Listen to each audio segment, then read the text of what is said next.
Point of view different हो सकता है कि एक आर्मी चीफ किसी और एंगल से किसी सिनेरियो को या पॉलिटिक्स को देख रहा हो या मुल्क के हालात को देख रहा हो। तो इंशाल्लाह मैं होपफुल हूँ कि मुल्क के हालात बेहतर से बेहतर होंगे। एक एक्सपेक्टेशन ही रखी जा सकती है एज एन पाकिस्तानी के।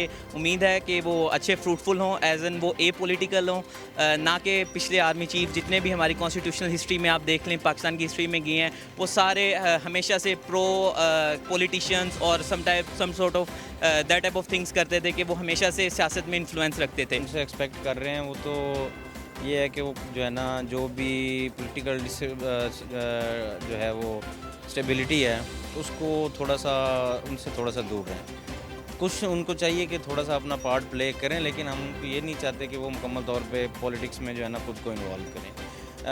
आर्मी चीफ के आने जाने से कोई मुल्क में इतना चेंज नहीं आता, लेकिन चेंज तब आता है जब ये इंटरफेयर करते हैं मुल्की मामलात में, मतलब पॉलिटिक्स में इंटरफेयर करते हैं।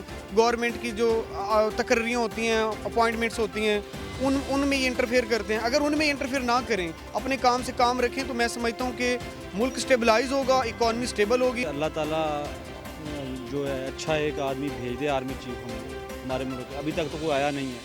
अल्लाह करे ये सैयद आसम मुनीर शाह साहब हैं, अगर तो ये वाकई सैयद हैं तो इंशाल्लाह अच्छे साबित होंगे।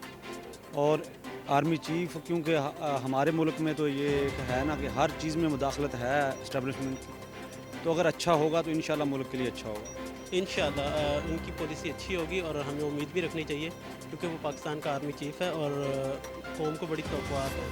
गुज़श्ता आर्मी चीफ़ की तरह इस तरह के फ़ैसले ना करें कि अपने आप को मुतनाज़ा बनाया जाए। अस्सलाम वालेकुम नाज़रीन, वन पॉइंट के साथ मैं हूँ आपकी मेज़बान चंदा बुखारी। नाज़रीन, हर आर्मी चीफ़ की अपनी पॉलिसी होती है। चेयर्स बदलेंगी या निज़ाम भी बदलेगा। आज हम आवाम से जानेंगे कि क्या नए आर्मी चीफ़ के आने की वजह से क्या कोई निज़ाम में तब्दीली भी आएगी। और ये चलते हैं आवाम से जानते हैं। अस्सलाम वालेकुम। जी वालेकुम अस्सलाम रहमतुल्लाह। क्या नाम है आपका? मेरा नाम शाहिदुर रहमान। कैसे हैं सर आप? मैं अल्लाह का शुक्र बिल्कुल ठीक।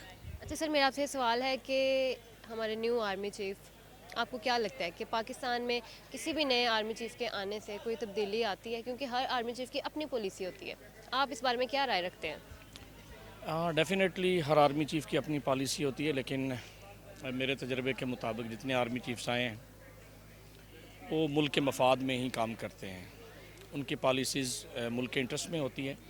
पॉइंट ऑफ व्यू डिफरेंट हो सकता है कि एक आर्मी चीफ किसी और एंगल से किसी सिनेरियो को या पॉलिटिक्स को देख रहा हो या मुल्क के हालात को देख रहा हो। तो इंशाल्लाह मैं होपफुल हूँ कि मुल्क के हालात बेहतर से बेहतर होंगे और कोई भी तब्दीली जो है वो मुल्क के लिए बेहतर होती है। जैसे अभी आर्मी चीफ तब्दील हुए हैं, सारे आर्मी चीफ ही कॉम्पिटेंट होते हैं, जनरल लेवल के होते हैं, तो इंशाल्लाह मुल्क में बेहतरी होगी। फ्यूचर का तो कोई प्रेडिक्ट नहीं किया जा सकता, लेकिन समहाउ अपनी एक एक्सपेक्टेशन ही रखी जा सकती है एज एन पाकिस्तानी के। उम्मीद है कि वो अच्छे फ्रूटफुल हों, एज एन वो ए पोलिटिकल हों, ना कि पिछले आर्मी चीफ जितने भी हमारी कॉन्स्टिट्यूशनल हिस्ट्री में आप देख लें, पाकिस्तान की हिस्ट्री में गए हैं, वो सारे हमेशा से प्रो पॉलिटिशियंस और some sort of that type of things करते थे कि वो हमेशा से सियासत में इन्फ्लुएंस रखते थे। हर इदारे में वो अपना इन्फ्लुएंस रखते थे। ये हमारे जो रिसेंट अभी आर्मी चीफ जा रहे हैं कमर जवेद बाजवा साहब, उन्होंने ये चीज़ एडमिट भी की है कि फ़ौज का इन्फ्लुएंस हमेशा से इंस्टीट्यूशंस में रहा है, जो कि बिल्कुल गैर आइनी है और गैर फितरी तौर पे है, जिसकी वजह से हमारा जो माशरा है इतने पोलराइज्ड हो गए हैं और हमारा पॉलिटिकल एजुकेशन देख लें स्टूडेंट्स में, लोगों में, वो बहुत कम हो गई है कि अब हम बदतमीज़ी पे उतर आए हैं अपने बड़ों के साथ। तो मेरे ख्याल से कि आर्मी चीफ ने जैसे रिसेंटली कहा है रिसेंट पास के अंदर कि वो अब न्यूट्रल रहेंगे और उम्मीद है कि वो न्यूट्रल ही रहें। हालांकि एक्सपेक्टेशंस नहीं है, लेकिन एज एन पाकिस्तानी हमें उम्मीद है कि करना चाहिए उन्हें ऐसा। देखें, अभी जो हमसे एक्सपेक्ट कर रहे हैं वो तो ये है कि वो जो है ना जो भी पॉलिटिकल जो है वो स्टेबिलिटी है उसको थोड़ा सा उनसे थोड़ा सा दूर रहें।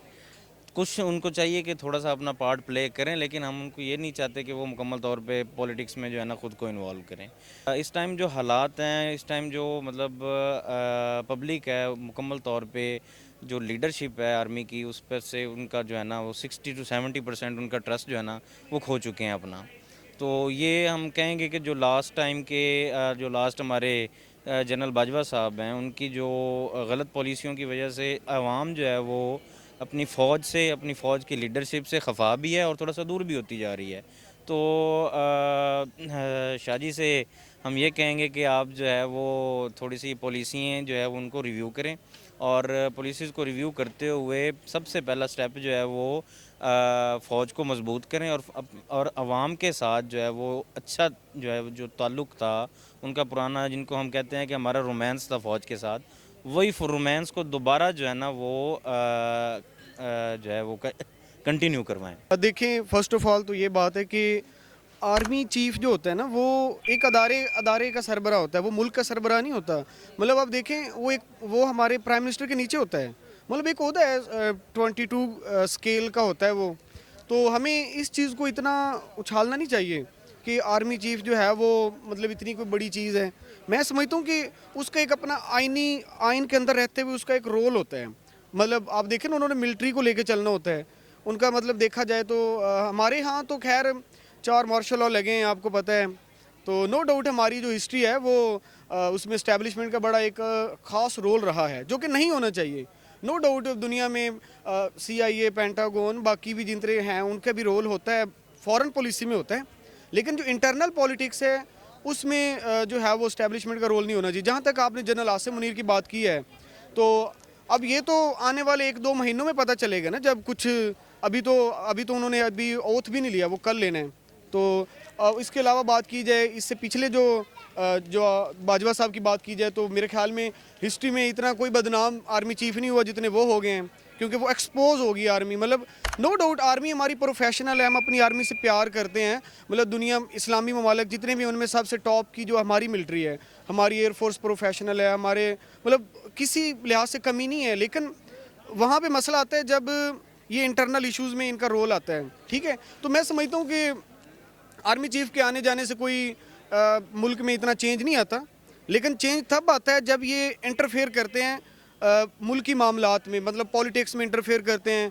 गवर्नमेंट की जो तकर्रियाँ होती हैं, अपॉइंटमेंट्स होती हैं, उनमें ये इंटरफेयर करते हैं। अगर उनमें इंटरफेयर ना करें, अपने काम से काम रखें, तो मैं समझता हूँ कि मुल्क स्टेबलाइज होगा, इकॉनमी स्टेबल होगी।